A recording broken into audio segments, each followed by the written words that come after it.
When I opened my door, there she was, my daughter-in-law, Julia. Exactly 24 hours after she stole my entire life savings, $90,000. She was collapsed on her knees, sobbing, "Marilyn, I beg you, help me." I froze.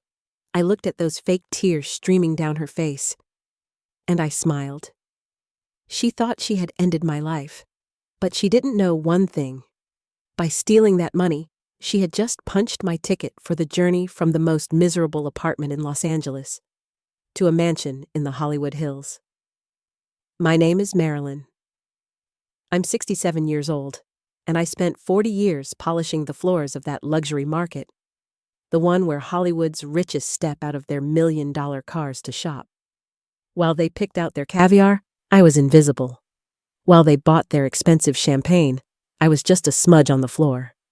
But I had a secret. Every drop of sweat I shed in that market didn't just disappear into my $600 a month rental on Skid Row.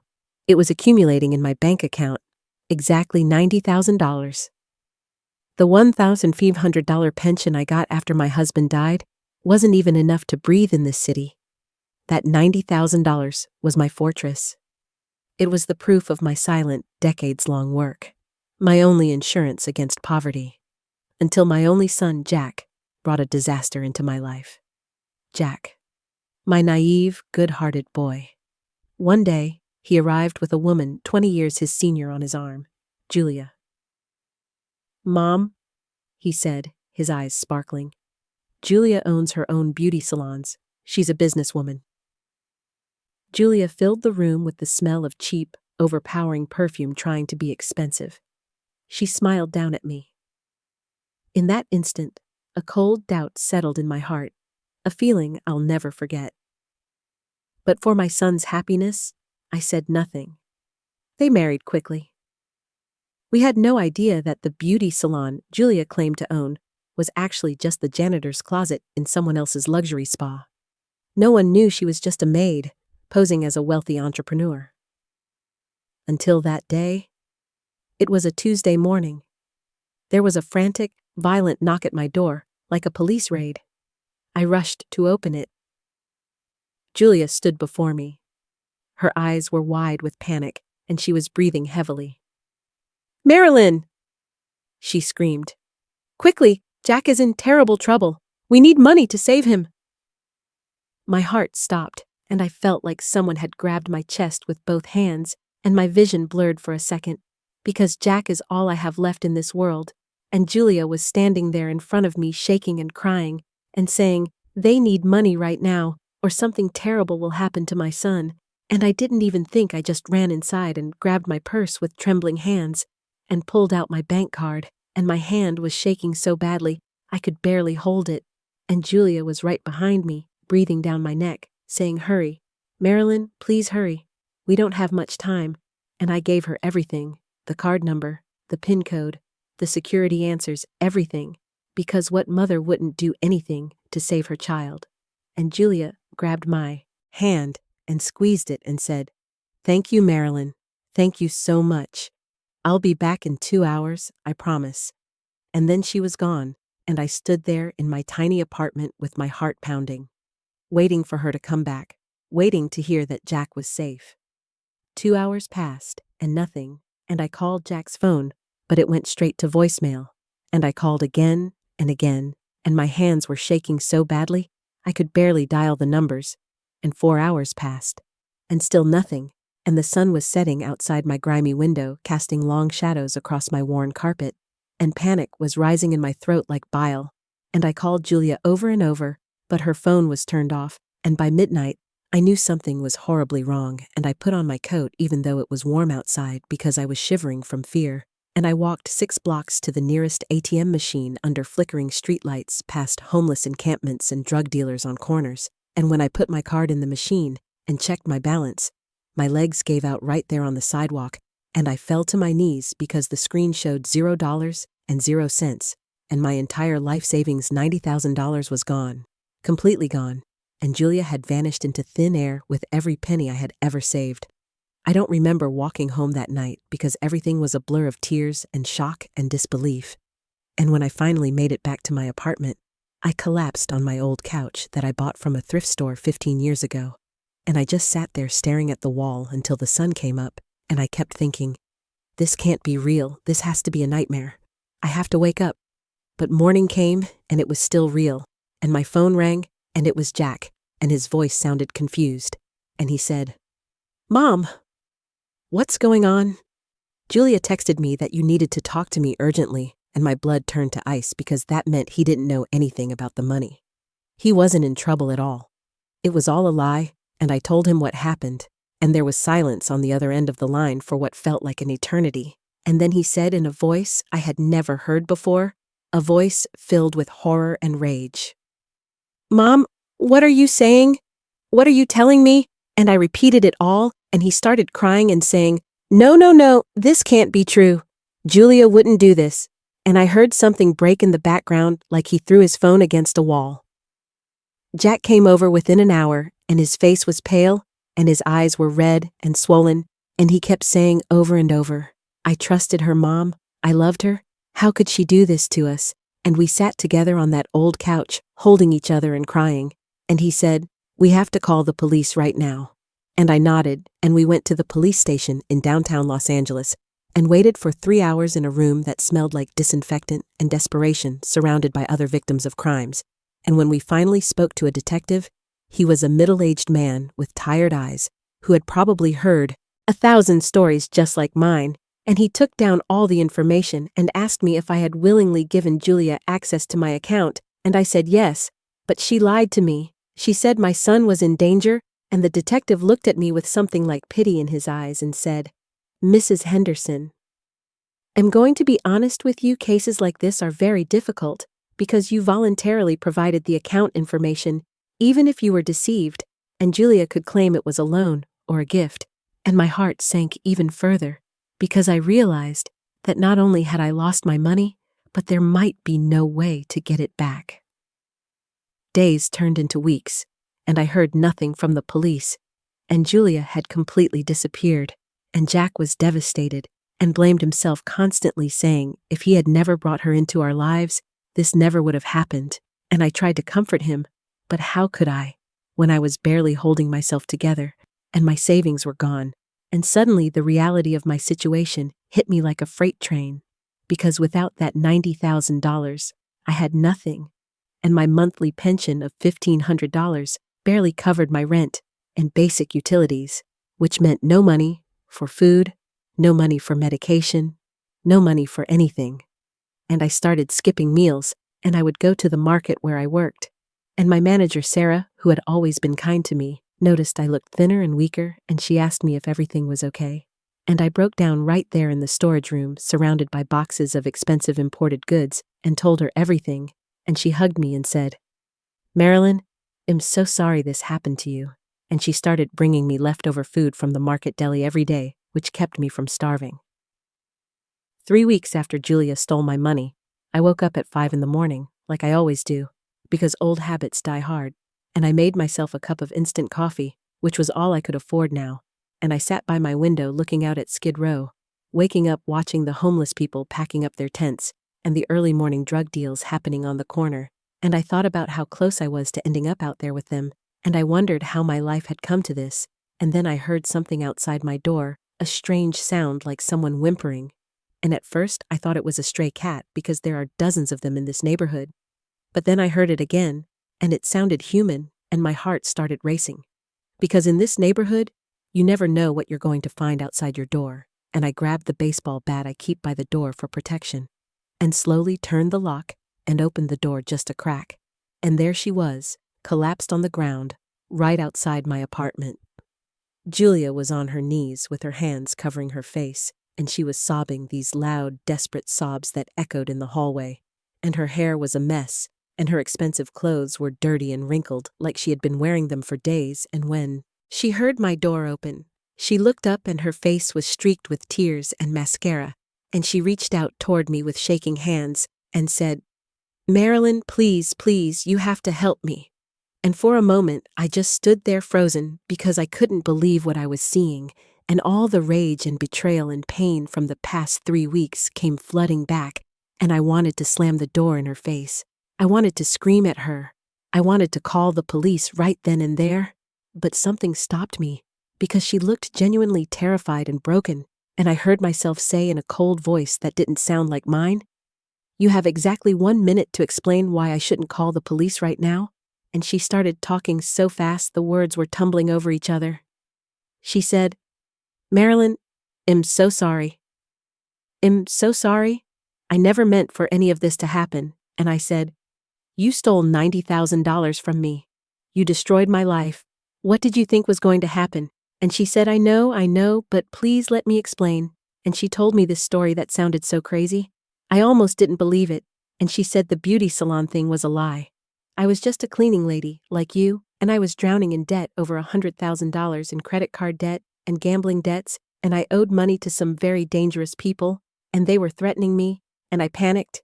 And when I met Jack, I saw an opportunity, and I thought, his mother must have money saved up because you worked for so long, and I convinced myself it was okay because I was going to pay it back. I swear I was going to pay it back, and I just stared at her because the audacity of this woman was unbelievable, and I said, "So where is my money now?" And her face crumpled even more, and she said, "It's gone, all of it. I used it to pay off the dangerous people, the loan sharks who were going to hurt me, and I have nothing left." I felt my hands clench into fists, and I said, "So you came here for what exactly? More money, sympathy, forgiveness?" And she shook her head violently and said, No, I came because those people, the ones I paid off, they weren't the only ones I owe money to, and there's another group, and they're even worse, and they found out I got money from somewhere, and now they're after me, and they followed me. And I think they know where you live, and I think I'm putting you in danger just by being here." And my blood ran cold because this was getting worse by the second. And I said, "Are you telling me that not only did you steal my life savings, but now you've brought criminals to my doorstep?" And she started crying even harder and said, "I'm so sorry, Marilyn. I'm so sorry. I ruined everything. I ruined my life. I ruined Jack's life. I ruined your life, and I don't know what to do. And I just want to make it right somehow, but I don't know how." And she looked up at me with these desperate, pleading eyes and said, "Please, just tell me what to do. Tell me how to fix this." I stood there looking down at this pathetic, broken woman who had destroyed everything, and I felt something strange happening inside me. Because instead of the rage I expected to feel, I felt something else, something cold and calculating, and a thought started forming in my mind. And I realized that maybe, just maybe, this disaster could become an opportunity. And I looked at Julia and said very quietly, "Get up and come inside." And she looked shocked, like she couldn't believe I was letting her in, and she scrambled to her feet and followed me into my tiny apartment, and I closed the door behind us and locked it. And I pointed to the couch and said, "Sit down." And she sat, and I remained standing looking down at her, and I said, "I want you to tell me everything. And I mean everything, every detail, about these people you owe money to, every debt you have, every lie you've told." And she started talking, and for the next 2 hours, I listened to the most incredible tale of deception and desperation I had ever heard. Julia told me she had been living a double life for over 5 years, pretending to be successful while actually drowning in debt, and she had borrowed money from loan sharks to maintain her fake lifestyle, and she had maxed out credit cards under fake names, and she had scammed other people before me, though never for amounts this large. And as she talked, I realized something important. This woman was a survivor. She was terrible and immoral and destructive, but she knew how to manipulate people. She knew how to read them and play them, and suddenly an idea started forming in my mind. An insane, impossible idea. But the more I thought about it, the more it made sense. And when she finally finished talking, I said, "Julia, I have a proposition for you." And she looked up at me with confusion and hope in her eyes. And I said, "You destroyed my life, and you owe me $90,000 plus interest for the pain you've caused. But I don't think you'll ever be able to pay me back with money. So instead, you're going to pay me back another way." And she said, "Anything, Marilyn? I'll do anything." And I smiled, and it wasn't a kind smile. I said, "You know how to lie and manipulate and deceive, and normally that would make you a terrible person. But am going to put those skills to good use and am going to teach you how to use them the right way, and together we're going to make back that $90,000 and a lot more." And Julia looked confused and said, "I don't understand, what do you mean?" And I said, "I work at that market in Beverly Hills, and every single day I see wealthy people come through those doors, people with more money than they know what to do with, people who throw away more in a week than I make in a year. And I've watched them for decades, and I've learned things about them, things they don't even realize they're revealing, and I know their schedules, their habits, their weaknesses, their secrets, and you're going to help me use that information." And she said, "Use it how?" And I said, "We're going to become business partners.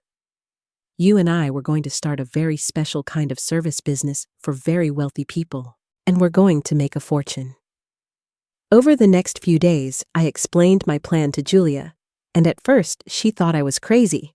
But the more I talked, the more she understood, and the plan was actually simple.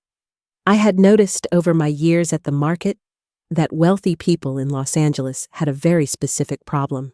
They were constantly worried about being taken advantage of by staff members, personal assistants, house managers, nannies, drivers, all of them, and they never knew who to trust, and they were always complaining about it to each other while shopping. And I had overheard hundreds of these conversations over the years, and I realized there was a gap in the market. These wealthy people needed someone to vet their staff, someone trustworthy, someone invisible, someone like a cleaning lady who had been working in their community for decades. Someone like me, and Julia, with her experience in deception, would be perfect at conducting background investigations and interviewing potential staff members and spotting red flags, and together we would create a premium staff vetting and placement service for the ultra-wealthy. I used my last $200 to print business cards and create a simple website, and I wore my best clothes, which were still pretty shabby but clean, and I started approaching the wealthy clients at the market very carefully, very respectfully. And I would say, "Excuse me, Mrs. Johnson, I hope you don't mind, but I couldn't help overhearing that you're having trouble with your new housekeeper, and I may be able to help." And at first they would look at me surprised that the cleaning lady was speaking to them. But then I'd explained that I had been working in this community for 20 years, and I knew everyone and everything, and I had recently started a small consulting service helping families find trustworthy staff, and their faces would change, and they would become interested because, in their world, personal recommendations meant everything, and here was someone who had been invisible to them for years, suddenly offering insider knowledge, and within 2 weeks, I had our first client. Her name was Patricia Vanderbilt, not related to the famous Vanderbilts, but wealthy enough that it didn't matter, and she needed a new estate manager for her home in Bel Air, and she was willing to pay me $5,000 to find and vet the perfect candidate, and I was terrified because I had never done anything like this before. But I put on a confident face, and I took the job, and Julia and I worked day and night interviewing candidates, running background checks, calling references, and Julia was actually brilliant at reading people and spotting lies. Because as they say, it takes a thief to catch a thief, and we found Patricia the perfect estate manager, a retired military officer with impeccable credentials. And when he started working for her, she was so impressed that she told all her wealthy friends about us. And suddenly we had more clients than we could handle, and the money started coming in. Slowly at first, but then faster and faster. Within 3 months, we had made back $30,000, and I moved out of my apartment in Skid Row into a modest but clean 1-bedroom in Koreatown. And Julia was living in a small studio nearby, and we were working together every single day. And it was strange, because I should have hated her. I should have wanted nothing to do with her. But somehow we had become partners, and maybe even something like friends. And Jack was confused by the whole situation, and he said, "Mom, how can you work with her after what she did?" And I said, "Because, son, sometimes the person who hurts you the most can become the person who helps you the most, if you give them the chance to make it right. And besides, I need her skills, and she needs my connections, and together we're unstoppable." And he shook his head, but I could see he was relieved that I wasn't destitute anymore, and that Julia was actually trying to make amends. 6 months after Julia stole my money, we had made back the entire $90,000 and then some, and our business was thriving, and we had placed staff members in over 40 wealthy households across Los Angeles. and our reputation was growing, and people were calling us the most trustworthy staffing service in the city. And one day, I got a call from someone I never expected to hear from, a man named Richard Chen, who was one of the wealthiest real estate developers in Los Angeles, worth over $500 million. And he said, "Mrs. Henderson, I've heard remarkable things about your service, and I have a very special project I need help with." And I said, "Of course, Mr. Chen, what can I do for you?" And he said, "I'm building a new luxury residential tower in downtown Los Angeles, and I need to staff an entire concierge service team for the building. Doormen, security, concierges, housekeeping, maintenance, everything, and I need someone I can trust to find and vet every single person, and I'll pay you $200,000 to do it." I almost dropped the phone when he said $200,000, and I looked at Julia, who was sitting across from me in our new small office that we had rented in Culver City. And I put my hand over the phone and whispered, "This is it. This is the big one." And I told Mr. Chen, "Yes, absolutely, we can do that." And we spent the next 4 months working harder than I had ever worked in my entire life, interviewing over 300 candidates for 50 positions, and Julia and I barely slept, and we checked every reference, we ran every background check. We did everything perfectly, and when Mr. Chen's building opened, the staff we had assembled was so professional and impressive that it got written up in the Los Angeles Times, and suddenly we weren't just a staffing service. We were the staffing service, and wealthy people from all over Southern California were calling us. 1 year after Julia stole my $90,000, I had $2 million in my bank account, and Julia had paid me back every penny she owed, plus interest. And we had expanded our business to include event staffing, and we were hiring teams for celebrity weddings, movie premieres, charity galas, everything. And I bought a beautiful house in the Hollywood Hills with a view of the city, and I would stand on my balcony at sunset looking out at the same city where I used to mop floors, and I could barely believe it was real. And Jack visited me often, and he was so proud, and he had left Julia romantically. They got divorced, but she and I remained business partners. And actually, she started dating someone new, a kind accountant, who helped manage our business finances and who loved her despite her past. And one evening, Jack said to me, "Mom, how did you do it? How did you turn the worst thing that ever happened to you into the best thing?" And I said, "Because, son, I realized that being angry and bitter wasn't going to bring my money back, but being smart and strategic would." 2 years after everything happened, our business was worth over $10 million, and we had offices in Los Angeles, San Francisco, and San Diego, and we employed 20 full-time staff members who helped us run operations. And I was now 69 years old and living a life I never could have imagined. And one day, I got a call from Patricia Vanderbilt, our very first client, and she said, "Marilyn, I have someone who wants to meet you, someone very important." And she gave me an address in Beverly Hills, and when I arrived, it was a mansion that must have been worth $50 million. And I was led into a sitting room filled with antiques and paintings, and there was an elderly woman sitting there who looked vaguely familiar, and she smiled at me and said, "Mrs. Henderson, thank you for coming. I wanted to meet the woman everyone is talking about," and I said, "Thank you for having me. But I have to ask, who are you?" And she laughed and said, "My name is Eleanor Morrison, and I own Morrison Industries." And my heart skipped a beat because Morrison Industries was one of the largest private companies in California, worth billions. Eleanor Morrison said, "Marilyn, may I call you Marilyn?" And I nodded, and she said, "Marilyn, I've been following your business's growth with great interest because your story reminds me of my own story." And I said, "How so?" And she said, "I started with nothing, absolutely nothing. I was a secretary in the 1960s, making barely enough to survive. And everyone underestimated me.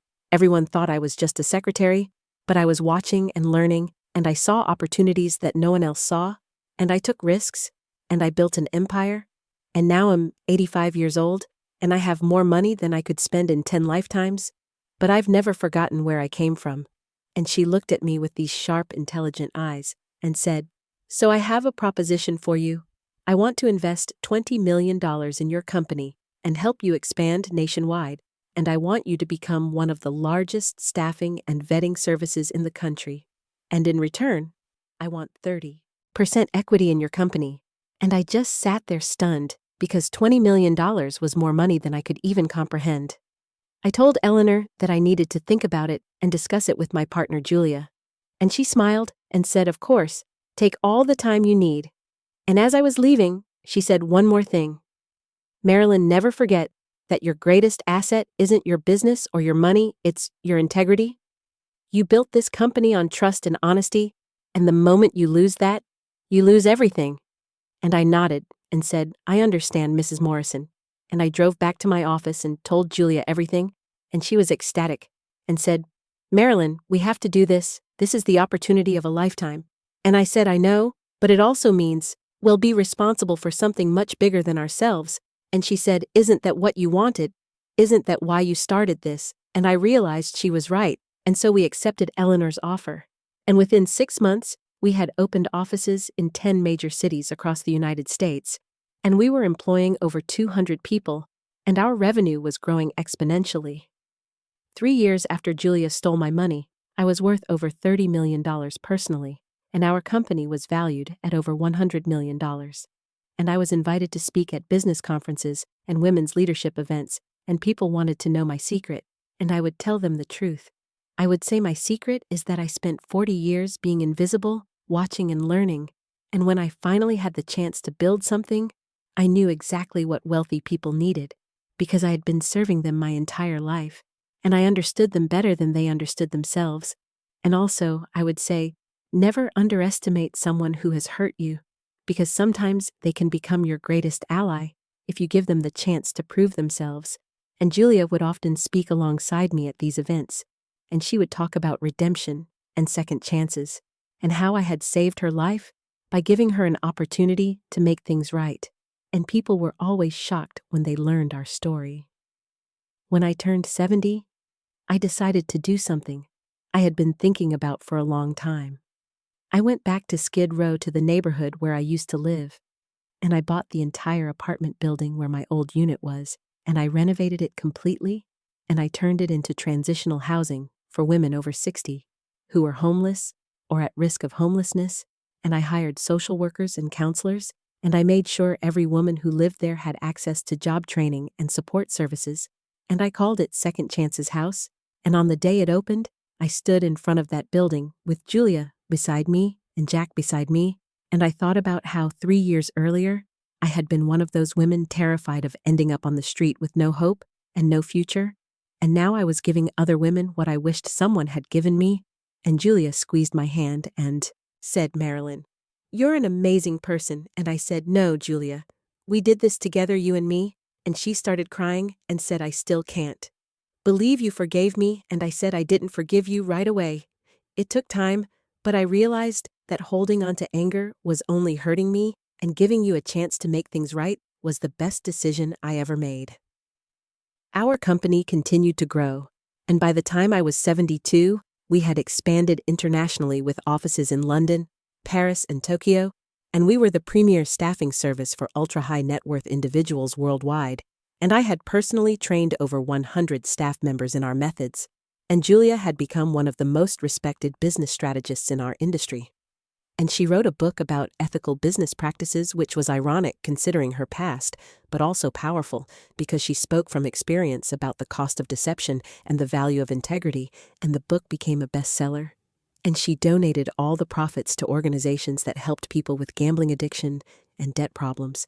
And one day she came into my office and said, Marilyn, I need to tell you something. And I could tell from her face it was serious, and I said, what is it? And she said, I got a call from one of the loan sharks from back then, one of the people I paid off with your money, and he's getting out of prison, and he wants to meet with me. And I'm scared. I said, why does he want to meet with you? And Julia said, I don't know, but he's been sending me messages saying he knows I have money now, and he wants his cut. And I'm terrified that everything we're built is going to come crashing down. And I sat back in my chair and thought for a moment, and then I said, Julia, do you trust me? And she said, of course I do with my life. And I said, then let me handle this. And I picked up my phone and I called Richard Chin, the real estate developer who had given us our first big break years ago. And I said, Richard, I need a favor, a big one, and I need you to trust me.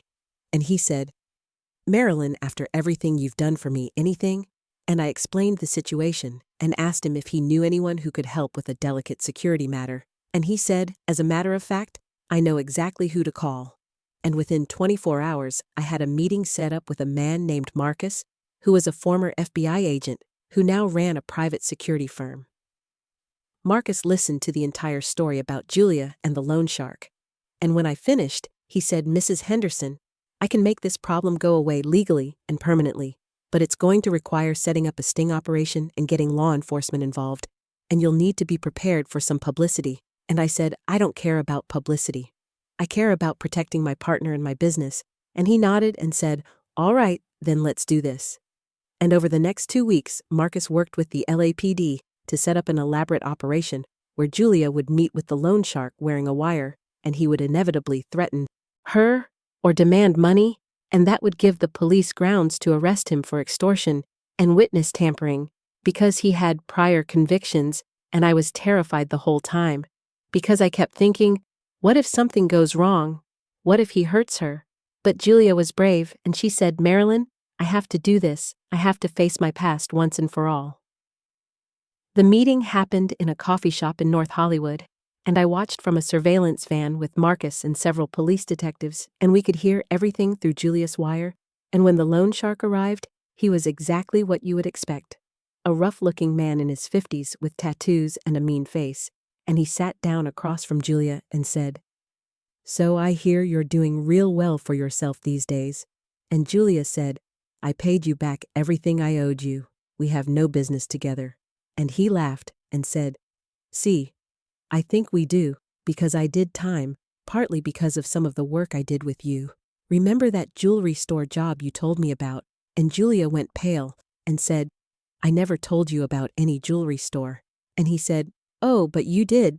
And now that I'm out, I think you owe me, let's say, $500,000 for my trouble." And Julia said, "I'm not giving you anything." And he leaned forward and said, "Then maybe I should go to the press and tell them all about your past and ruin that nice little business you've got going." And that's when the police moved in. The officers came through the door so fast the loan shark didn't even have time to react, and they had him in handcuffs within seconds, and he was screaming about entrapment and illegal surveillance. But Marcus had made sure everything was done by the book, and the loan shark was dragged away, still yelling threats. And Julia sat there shaking and crying, and I rushed in from the van, and I held her and said, "It's over. It's finally over." And she sobbed into my shoulder and said, "Thank you, Marilyn. Thank you for saving me again." And I said, "That's what partners do." And later that evening, when we were back at the office, Julia said, "You know something, Marilyn?" And I said, "What?" And she said, "When I stole your money 3 years ago, I thought I was so smart. I thought I had found an easy way out of my problems, but I was really just destroying myself. And the only reason I'm here today, the only reason I'm successful and happy, is because you chose to give me a second chance when you had every right to destroy me." And I said, "Julia, I gave you a second chance because I saw something in you that reminded me of myself. We were both survivors, both fighters, and I knew that if you channeled that energy in the right direction, you could be amazing." And she smiled and said, "I hope I made you proud." And I said, "You did more than that. You helped me become someone I never thought I could be." And we sat there in comfortable silence for a while, just two women who had been through hell together and come out stronger on the other side. And I thought about how strange life is, how the worst betrayal of my life had somehow led to the greatest success, and how the woman who destroyed me had become my closest friend and business partner, and how none of this would have happened if I had just stayed angry and bitter, instead of choosing to turn pain into opportunity. 6 months after the loan shark incident, our company reached a major milestone. We were officially valued at over $500 million, and Eleanor Morrison called me to congratulate me, and she said, "Marilyn, do you remember what I told you the first time we met about integrity being your greatest asset?" And I said, "Yes, I remember every word." And she said, "Well, you've proven that beyond any doubt, and I want you to know that I'm putting you in my will. I'm leaving you $50 million personally, because you've shown me that there are still people in this world who build empires on trust rather than deception." And I was speechless, and I said, "Eleanor, I don't know what to say." And she said, "Don't say anything. Just promise me that you'll keep being exactly who you are, and I'll keep that promise for the rest of my life."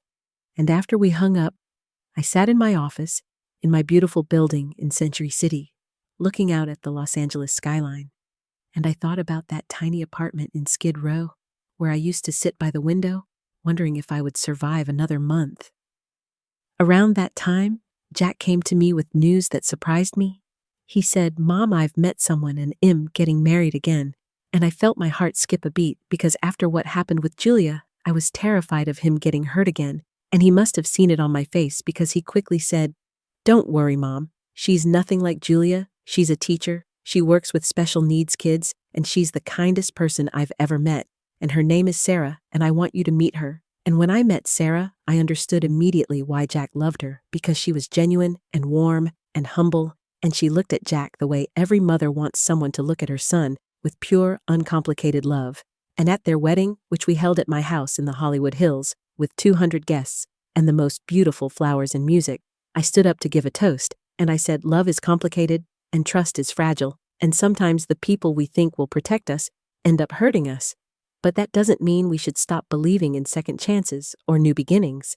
And I looked at Julia, who was there as a guest, and she smiled at me with tears in her eyes. When I turned 74, I decided it was time to step back from the day-to-day operations of the company, and I promoted Julia to CEO, and people in the business world were shocked because everyone knew our history, and they wondered how I could trust someone who had once stolen from me with a $500 million company, and reporters called asking for interviews, and I finally agreed to do one with the Los Angeles Times, and the reporter asked me the question everyone wanted to know. She said, "Mrs. Henderson, how can you trust Julia after what she did?" And I said, "Because trust isn't something you give blindly. Trust is something you build over time through actions and choices, and Julia has spent every single day of the past 7 years proving that she deserves my trust, and more importantly, she proved it to herself." And the reporter said, "But aren't you afraid she'll betray you again?" And I said, "No, because the Julia who stole from me doesn't exist anymore. That woman was desperate and scared and drowning, and the Julia I work with now is strong and ethical, and she knows that integrity is worth more than any amount of money." The article came out and it went viral, and suddenly our story was everywhere on social media, on morning talk shows, on business podcasts, and I was invited to speak at Harvard Business School and at the World Economic Forum in Davos. And everywhere I went, people wanted to know the secret to forgiveness and redemption and second chances. And I would tell them there is no secret. The only thing I did was choose to see potential instead of past mistakes. And I chose to believe that people can change if they really want to, and if they're given the opportunity. And Julia would often join me at these speaking events, and she would tell her side of the story about how guilt and shame had almost destroyed her, but how having someone believe in her had saved her life and given her a reason to become better. And together, we inspired thousands of people to rethink their ideas about forgiveness and partnership and trust. Around this time, I received a letter that changed everything. It was from a woman named Grace, who lived in Detroit, and she wrote, "Dear Mrs. Henderson, I read about your story in the newspaper, and I had to write to you because something similar happened to me 5 years ago. My daughter stole my retirement savings and disappeared, and I haven't spoken to her since. And I've been so angry and bitter, and it has consumed my life. But reading about how you turned your pain into success and how you forgave Julia has made me think maybe I should try to find my daughter and give her a chance to make things right. I don't know if I'll ever be able to forgive her completely, but your story has given me hope that maybe healing is possible, and I want to thank you for sharing your journey." And when I read that letter, I cried because I realized that our story wasn't just about business success. It was about showing people that it's possible to rebuild after betrayal, and that sometimes the greatest victories come from the deepest wounds. I wrote back to Grace, and I told her that forgiveness is not about forgetting what happened or pretending it didn't hurt. Forgiveness is about freeing yourself from the prison of anger and choosing to move forward. And I told her that she didn't owe her daughter forgiveness, but if she wanted to try rebuilding that relationship, she should do it on her own terms, with boundaries and expectations. And I gave her my phone number and told her to call me if she ever needed to talk. And a few months later, she called and told me that she had found her daughter and they were in therapy together. trying to repair their relationship, and it was hard and painful, but it was also hopeful, and she thanked me again and again. And I realized that this was the real legacy of everything that had happened, not the money or the business success, but the impact we were having on people's lives by showing them that redemption is possible. When I turned 76, I was diagnosed with breast cancer, and it was early stage and treatable, but it was still terrifying because suddenly I was faced with my own mortality, and I realized that all the money in the world didn't matter if I didn't have my health and the people I loved around me. And Julia was there for me through every doctor's appointment, every treatment, every moment of fear and uncertainty, and she would sit with me in the hospital and hold my hand and tell me stories to distract me from the pain, and Jack was there too, bringing me soup and books, and staying with me on the nights when I felt too sick to be alone, and Sarah, my daughter-in-law, would come and read to me.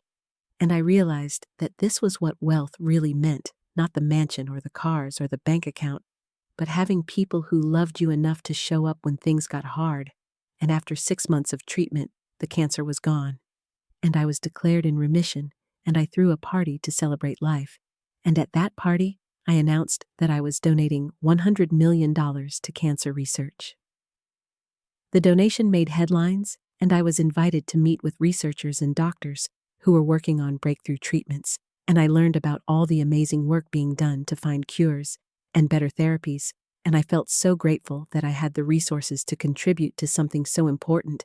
And around that time, Eleanor Morrison passed away at the age of 91, and at her funeral, I learned that she had kept her promise. She had left me $50 million in her will, along with a letter that said, "Dear Marilyn, you reminded me why I built my empire in the first place, not for the money, but to create opportunities and help people, and watching you build your company with integrity and compassion has been one of the great joys of my final years. Please use this money to continue making a difference in the world, and remember that true wealth is measured not by what you have, but by what you give." And I read that letter standing in her mansion, surrounded by her family and friends, and I made a silent promise to honor her memory by doing exactly what she asked. With Eleanor's $50 million, I established the Eleanor Morrison Foundation for Women's Entrepreneurship, and we started providing grants and mentorship to women over 50 who wanted to start businesses, and we helped hundreds of women launch everything from consulting firms to bakeries to tech startups, and we created a network of support where successful businesswomen mentored emerging entrepreneurs. And it was beautiful to watch because so many of these women had been told they were too old or too inexperienced, or that they had missed their chance. But we proved that it was never too late to start something new, and Julia ran the foundation alongside our staffing company. And she poured her heart into it because she understood what it meant to get a second chance. And one of our grant recipients was a 72-year-old woman named Rosa, who had been a housekeeper her whole life, just like me, and she used our grant to start a green cleaning company that now employs 50 people. And when she came to thank me, she said, "Mrs. Henderson, you didn't just give me money, you gave me dignity and hope." By the time I turned 78, our company had offices in 23 countries, and we employed over 5,000 people, and we had placed staff members in some of the most prestigious households and businesses in the world, and we had maintained our reputation for integrity and excellence, and I finally felt like I could truly step back and enjoy my life, and I started traveling, visiting places I had only dreamed about: Paris, London, Tokyo, Sydney, Cape Town, and everywhere I went, I was treated like royalty.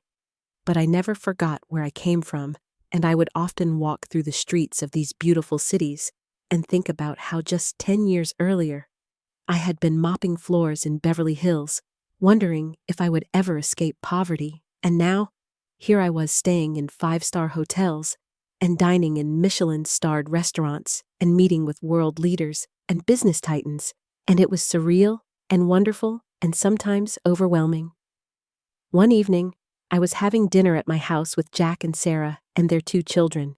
My grandchildren Emma and Lucas, and Julia was there with her husband David, and we were all sitting around my table eating and laughing and telling stories, and I looked around at these people who had become my family, and I felt overwhelming gratitude because this was what I had really built, not a business empire, but a family of people who loved and supported each other. And Emma, who was 12 years old, asked me, "Grandma, is it true that Aunt Julia stole all your money?" And everyone went quiet because we had never really talked about it with the kids. And I looked at Julia and she looked terrified, but I smiled and said, "Yes, sweetheart, it's true." And Emma said, "But you forgave her." And I said, "Yes, I did." And Emma said, "Why?" And I thought for a moment, and then I said, "Because holding on to anger would have destroyed me, and choosing forgiveness set me free, and also because Aunt Julia proved that people can change and grow and become better." And Emma nodded thoughtfully and said, "I think that's really cool." Grandma. As I approached 80 years old, I started thinking about legacy and what I wanted to leave behind, and I realized that the most important thing wasn't the money or the company or even the foundation. It was the story itself, the proof that betrayal doesn't have to be the end, that it can be a beginning if you choose to see it that way. And so I decided to write a book telling the whole story from that morning when Julia showed up at my door crying to everything that came after, and Julia helped me write it. And we spent months going through memories and emails and documents and reliving all the pain and triumph and growth. And when the book was published, it became an instant bestseller. And we went on a book tour together. And at every event, people would line up to tell us their stories about betrayal and forgiveness and second chances. And we heard from people who had been hurt by family members, business partners, friends, and they all wanted to know how to move forward. And Julia and I would tell them the same thing. Every time we would say, "Forgiveness is not weakness. Forgiveness is power. It's the power to take control of your own narrative and write a new ending." The book led to a documentary film about our story, and then to a limited series on Netflix, and suddenly our story was reaching millions of people around the world, and I received letters and messages from every continent, from people saying that our story had inspired them to forgive someone who had hurt them, or to give someone a second chance, or to start their own business after years of being told they were too old or too inexperienced. And one message that stuck with me was from a woman in South Korea who wrote, "I spent 20 years hating my sister for something she did to our family. But after watching your story, I reached out to her and we reconciled, and now we are rebuilding our relationship, and I have you to thank for showing me that it's never too late." And I realized that this was the true measure of success, not the money in my bank account, but the positive impact we were having on people's lives all around the world. Now I'm 82 years old, and I live in my beautiful house in the Hollywood Hills, and I wake up every morning and look out at the city where I spent 40 years being invisible. And I think about how far I've come. And Julia is still my partner and my friend, and she's now 79. And together, we still run the Eleanor Morrison Foundation, and we mentor young women, and we give speeches, and we write, and we laugh about how two cleaning ladies, one a thief and one a victim, somehow built an empire on trust and second chances. And Jack comes to visit me every week with his family, and my grandchildren are growing up knowing that their grandmother went from poverty to wealth, not through luck, but through resilience and forgiveness and strategic thinking. And sometimes, late at night, I sit on my balcony with a glass of wine, and I think about that morning when Julia showed up at my door sobbing and begging for help, and I think about how easily I could have turned her away. How I could have let anger consume me, how I could have spent the rest of my life as a bitter victim.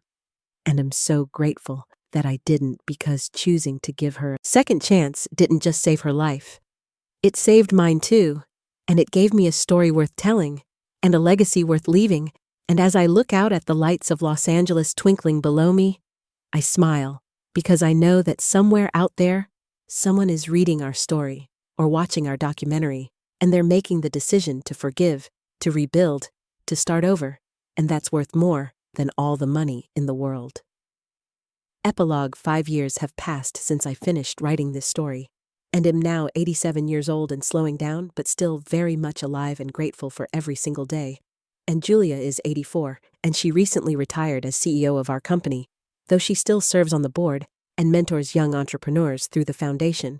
And our company is now worth over $2 billion, and employs over 15,000 people worldwide, and it's run by a brilliant woman named Michelle, who started as an intern with us 15 years ago and worked her way up, and Jack is now 62, and he took early retirement to spend more time with his grandchildren. Yes, I'm a great-grandmother. Now little Emma had a baby girl named Marilyn after me, and when I hold that tiny baby in my arms, I think about the incredible journey that led to this moment. The Second Chances house that I opened in Skid Row is still operating and has helped over 3,000 women transition out of homelessness and into stable housing and employment, and many of those women have gone on to start their own businesses, or pursue education, or simply live with dignity and security. And every year on the anniversary of the day Julia stole my money, we hold a big celebration at Second Chances House, and we invite all the women whose lives have been changed by the program, and we share food and stories and laughter. And every year, Julia stands up and tells her story about how she was once the kind of person who would steal from a vulnerable elderly woman, and how she became someone who dedicates her life to helping others. And the women always applaud, and many of them cry, because they understand that transformation is possible. Grace, the woman from Detroit who wrote to me after reading about my story, has become a close friend, and she and her daughter fully reconciled, and now they run a nonprofit together, helping families heal from financial betrayal.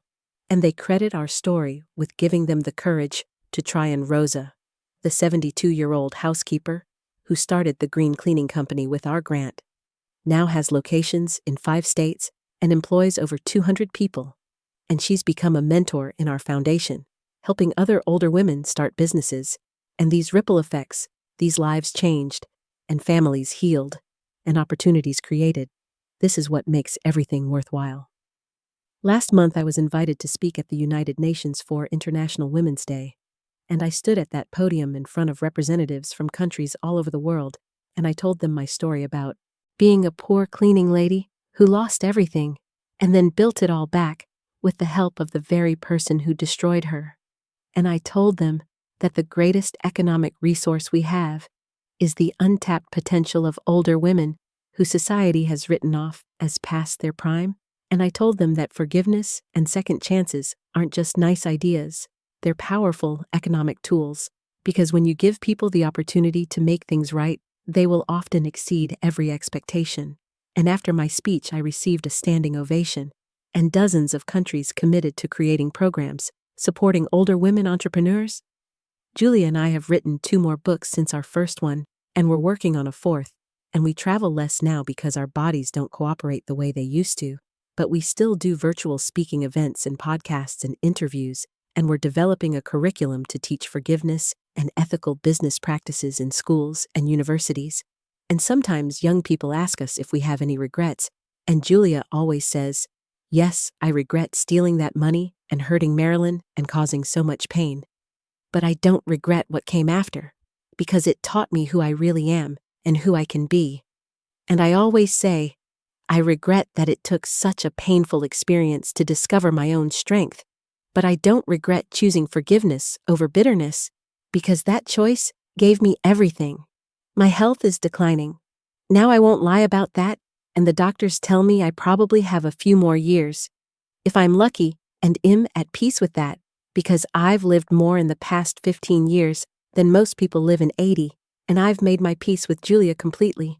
And she's made her peace with herself, and Jack has forgiven her too, and she is part of our family now, truly and deeply. And when my time comes, I know that everything I've built will continue, because I've surrounded myself with good people who share my values and understand that business success means nothing if it's not built on integrity and compassion. Sometimes, late at night, when I can't sleep, I go out on my balcony and look at the city, and I think about that woman I used to be, the invisible cleaning lady in the fancy market, scrubbing floors and watching wealthy people pass by without seeing her, and I wish I could go back and tell her, "Don't worry, everything is going to be okay." In fact, it's going to be better than okay.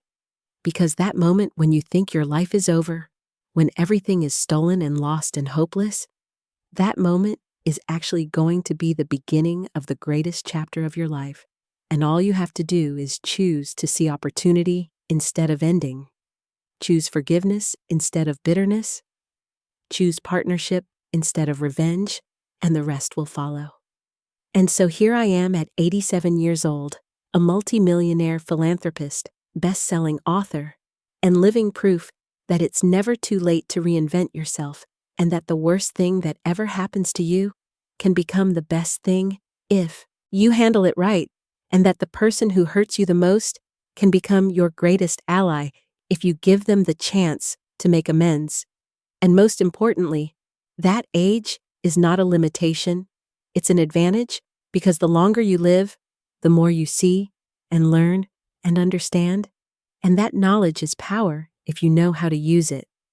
When people ask me what my secret to success is, I tell them I don't have a secret. I just refuse to let betrayal define me. And I chose to build something meaningful with the person who betrayed me. And that required courage and faith and a willingness to take a risk. But it paid off beyond my wildest dreams. And if an invisible cleaning lady from Skid Row can do it, anyone can. And that's the message I want to leave behind when I'm gone, that no matter who you are or how old you are or what has been done to you, you have the power to write your own ending. And it can be a beautiful one if you choose to make it. So, the last thing I'll say is this. Thank you, Julia, for stealing my money, because as strange as it sounds, that theft was the greatest gift you ever gave me. It woke me up. It pushed me out of my comfortable misery and forced me to become someone I never knew I could be. And thank you for coming back that next morning, crying on my doorstep, because if you had just disappeared forever, I would never have had this extraordinary life. And most of all, thank you for proving every single day for 15 years that people can change. That redemption is real and that second chances are worth giving, and I hope that everyone who hears our story takes away this one simple truth. The end of one chapter is just the beginning of another, and you get to decide what that new chapter looks like, so make it a good one, make it meaningful, make it matter, because life is short and precious and full of unexpected opportunities, and the only real tragedy is letting pain and anger stop you from seeing them. This is my story, this is our story, and I'm so grateful I got to live it and share it, and I hope it inspires you. The way writing it has inspired me, because at the end of the day, we're all just trying to make sense of this complicated, messy, beautiful life, and sometimes the best way to do that is to forgive the unforgivable, take a chance on the unchanceable, and build something extraordinary from the ashes of betrayal and loss. And if a couple of old cleaning ladies can do it, trust me, you can too.